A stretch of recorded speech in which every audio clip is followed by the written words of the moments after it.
আমার সকল প্রিয় ছাত্রছাত্রী, আজকের এই ভিডিওর থাম্বনেল দেখে তোমরা সবাই আশা করি বুঝতে পেরেছো যে আজকের আলোচনার মূল বিষয় কি। তো আজকের আলোচনার মূল বিষয় যাব আমরা। প্রথমে রয়েছে ভারতের রাষ্ট্রপতির ক্ষমতা ও পদমর্যাদা আলোচনা করো।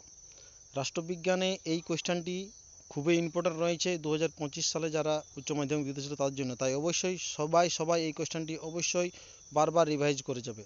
2 নম্বর রয়েছে ভারতের যে কোনো অঙ্গরাজ্যের মুখ্যমন্ত্রীর ক্ষমতা ও কার্যাবলী আলোচনা করো। এই কোয়েশ্চেনটিও 2025 সালের জন্য খুবই ইম্পর্ট্যান্ট রয়েছে। অতএব যারা 2025 সালে উচ্চ মাধ্যমিক পরীক্ষায় বসতে চলেছ তারা অবশ্যই এই প্রশ্নটা বারবার রিভাইজ করে যাবে, খুবই ইম্পর্ট্যান্ট কিন্তু। 3 নম্বর রয়েছে ভারতের সুপ্রিম কোর্টের গঠন ও কার্যাবলী আলোচনা করো। এই কোয়েশ্চেনটিও ভেরি ইম্পর্ট্যান্ট 2025 এইচএস পরীক্ষার্থীদের জন্য।